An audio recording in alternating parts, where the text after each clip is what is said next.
दोस्तों, Vodafone idea की बात करें तो स्टॉक फिर से 12 रुपीज़ को आज क्रॉस कर गया। तो आपको ये पता ही होगा कि 2 दिन पहले इसकी स्थिति बहुत खराब हो गई थी। कुछ अफ़वाहें चली और लोगों ने माहौल बनाया कि सरकार की तरफ से कोई बड़ा सपोर्ट नहीं मिल रहा है। सरकार कोई संजीदा नहीं इसको लेकर, जिसकी वजह से गिरावट का सिलसिला ये बना कि 10.5 तक आ गया। लेकिन फाइनली स्टॉक फिर से ऊपर आ गया है, क्योंकि वाकई सरकार ने जो है इसके लिए काफ़ी बड़ा शानदार फैसला सोचा है। यहाँ पे अब जो खबरें निकल रही है, सरकार अपनी हिस्सेदारी बेच सकती है, सरकार यहाँ से एग्जिट हो सकती है। क्या सरकार यहाँ से निकलने की प्लानिंग कर रही है?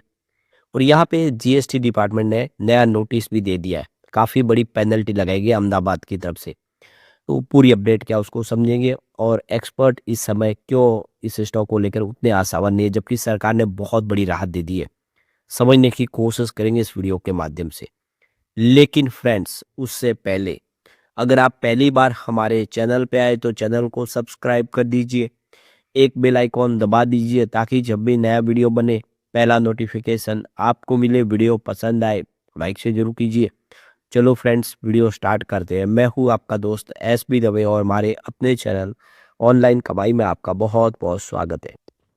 सबसे पहले वोडाफोन आइडिया लिमिटेड के कारोबार की बात करें तो 11.84 पर यहाँ पे देख सकते हो कि क्लोजिंग आज देखने को मिली, जहाँ पे 2.07% की तेजी।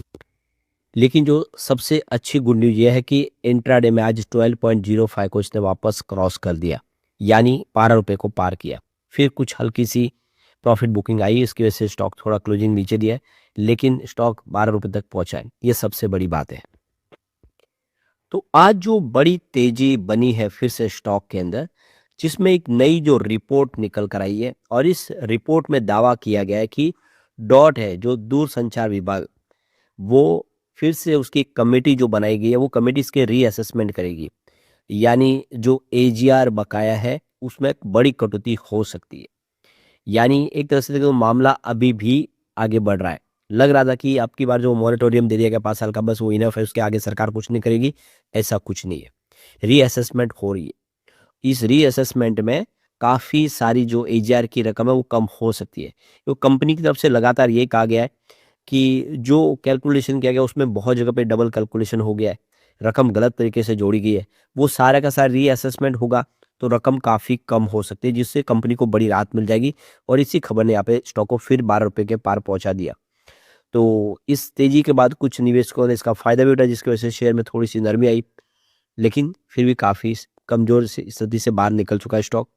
अब यहाँ पे एक और रिपोर्ट जो निकल के आ रही है, उसमें ये दावा किया गया है कि हाल में यूनियन कैबिनेट ने जो मीटिंग रखी है एजीआर को लेकर, उसमें राहत पैकेज को मंजूरी तो दी है, साथ में सरकार अपनी हिस्सेदारी कम कर सकती है या पूरी एग्जिट हो सकती है।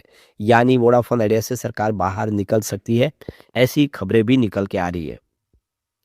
तो यहाँ पे आप देख ही सकते हो कि वोडाफोन आइडिया को अपने 95% एजीआर बकाया के पेमेंट के लिए तकनीकी रूप से 10 साल की राहत मिल गई है। यानी एक तरह से बड़ी झंझट से छुटकारा मिला। 10 साल तक उनको बड़ी रकम चुकाने की जरूरत नहीं है। तो टेलीकॉम कंपनी के करीब 87,695 करोड़ रुपए की जो रकम थी उसको फ्रीज किया गया है। तो यहाँ पे अधिकारियों का कहना है कि टेलीकॉम डिपार्टमेंट इसके पैसे को 50% तक और कम कर सकती है, और जो भी अमाउंट तय होगा कंपनी उस पेमेंट का जो वित्त वर्ष 2036 से 2041 के बीच में भुगतान करना होगा। यानी अभी भी रास्ते खुले हुए हैं और रीअसेसमेंट हो रहा है। तो जो 87,695 करोड़ की रकम है उसका 50% कम हो सकता है। अभी ऐसी खबरें निकल के आ रही है, और वो भी रकम 10 साल के बाद चुकानी होगी। तो एक अधिकारी ने तो ये भी कहा है कि सरकार ने मूल रूप से वोडाफोन आइडिया को से उभरने के लिए जो समय दिया है, एक तरह से राहत दी है।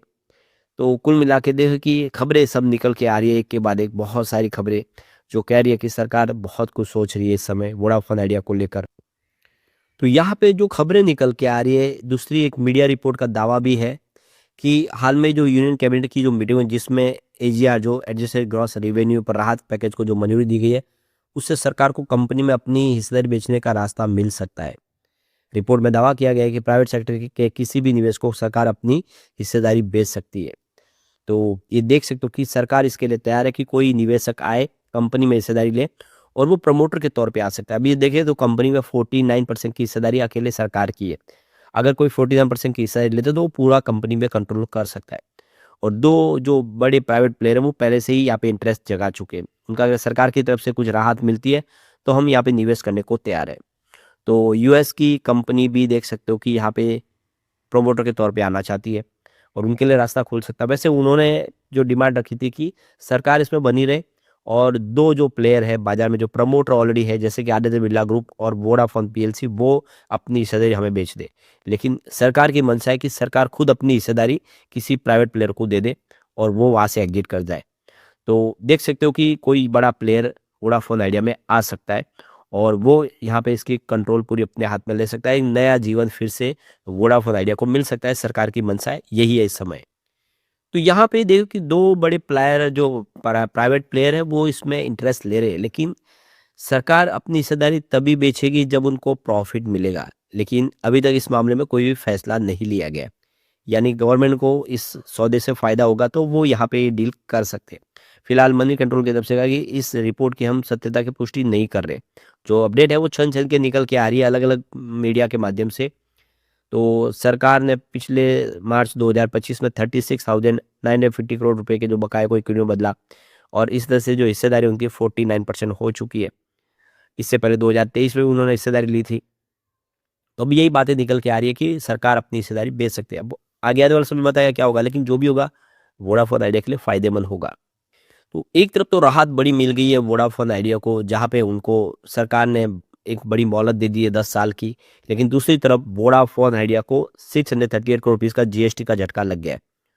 तो ये देख सकते हो कि जीएसटी का जो ये बड़ा झटके के बावजूद भी जो निवेशक कंपनी की बैलेंस शीट को मजबूत करने के लिए जो प्रमोटर द्वारा एक नया पूंजी निवेश करने और सरकार की तरफ से जो फैसला लिया गया जिसकी वजह से गिरावट नहीं हुई, पॉजिटिव माहौल बना रहा इस जीएसटी के झटके के बावजूद भी। तो ये देख सकते हो कि वोडाफोन आइडिया को 638 करोड़ रुपीस का टैक्स का नोटिस मिला है जीएसटी डिपार्टमेंट अहमदाबाद की तरफ से। तो ये देख सकते हो कि इनपुट क्रेडिट टैक्स का ये अधिक जो दावा इन्होंने किया था उसको लेकर इनके ऊपर ये रकम अब जुर्माने के तौर पे लगाई गई है। रकम काफ़ी बड़ी है, 638 करोड़ रुपए वोडाफोन आइडिया जैसी कंपनी के लिए। और उनका कहना है कि हमें ये मंजूर नहीं है और कंपनी अपने जो भी अधिकार है उसका इस्तेमाल करेंगे, आगे कार्रवाई करेंगे और अपील करेंगे ताकि वो ये जीएसटी ना भरना पड़े। तो देख सकते हो कि यहाँ पे इस खबर के बावजूद भी यहाँ पे पॉजिटिव माहौल बना, क्योंकि वाकई में सरकार इस समय कुछ बड़ा सोच रही है। तो देख सकते हो कि भले ही सरकार की तरफ से शानदार फैसला किया हो, लेकिन एमके ग्लोबल जैसी कंपनी जो अब ब्रोकरेज फर्म है उनको लगता है कि इससे कुछ ज़्यादा फायदा नहीं होगा वोडाफोन आइडिया को। उनका लगता है कि बैलेंस शीट पर कोई तत्कालिक तो और ठोस सकारात्मक असर देखने को नहीं मिलेगा।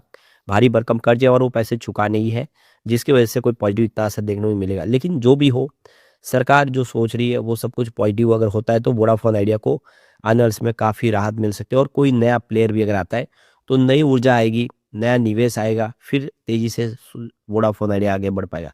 देखना होगा क्या होगा, लेकिन जो भी होगा वोडाफोन आइडिया की सेहत के लिए अच्छा ही होगा। लेकिन आप देखें तो यहाँ पे एमके ग्लोबल को इसकी वैल्यूएशन आकर्षक नहीं लग रही है।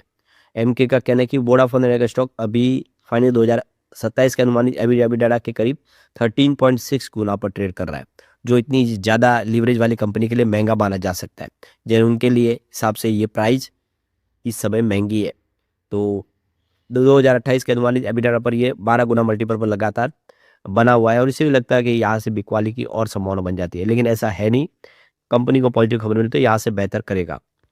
लेकिन फ्रेंड्स, कोई भी इन्वेस्टमेंट करने से पहले अपने फाइनेंशियल एडवाइजर से एडवाइस ले ले या अपना खुद का रिसर्च करें, क्योंकि मैंने वीडियो आपके एजुकेशनल पर्पज के लिए ही बनाया। वीडियो पसंद आए तो लाइक से जरूर कीजिए और चैनल को सब्सक्राइब कर दीजिए। Thank you friends.